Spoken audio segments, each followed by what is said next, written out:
हमरा देखा के सपना छोड़ के ले कही के अपना। हमरा देखा के सपना छोड़ के ले कही के अपना। छोड़ के ले कही के अपना। बीच मझधार में डूबा दिलही हमरा तू पगली कना दिलही।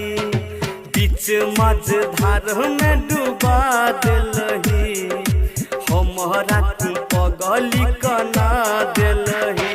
हमरा देखा के सपना छोड़ गेले कही के अपना। छोड़ गेले कही के अपना। बीच मझधार में डूबा दिलही हमरा तू पगली कना दिलही। बीच मझधार में डूबा दिलही हमरा तू पगली कना दिलही।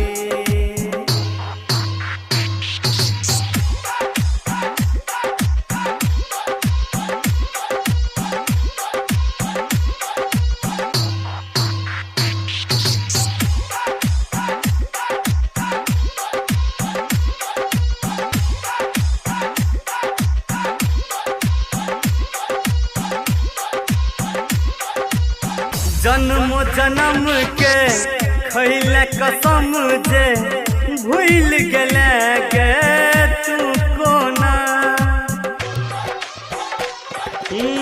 जन्म जन्म के खैले कसम जे भूल गेले गे तू कोना।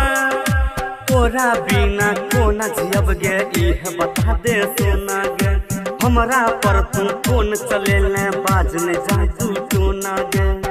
याद ये तो गे बीतल कहानी खून के आंसू कनवे गिरानी।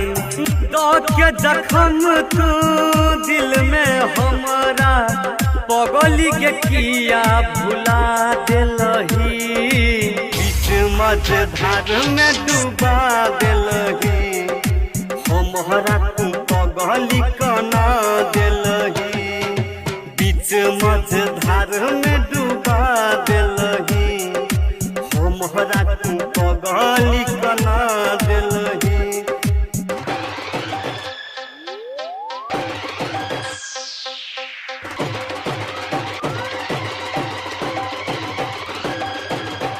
लिखल हमर गे प्रेमक पन्ना दिलही जराई गे सोना।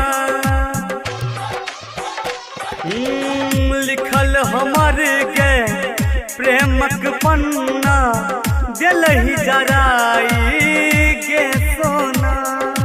बचपन से हम रहियो तो हर सुनने पगली दीवाना गे। एके पल में कोना के बनाई दिल बेगाना गे। निर्मलिया नीतीश के रह परान के रघु इंद्रजीत के तू अरमान गे। चंचल गोविंद पूछ तोरा इतने बताते की खेलही। बीच मझधार में डूबा दिलही पगली तू हमारा कना दिलही। बीच मझधार में डूबा दिलही पगली तू हमरा कना दिलही। हमरा देखा के सपना छोड़ देले कही के अपना। छोड़ देले कही के अपना। बीच मझधार में डूबा दिलही पगली तू हमरा कना दिलही। बीच मझधार में डूबा दिलही पगली तू हमरा कना दिलही। Singing by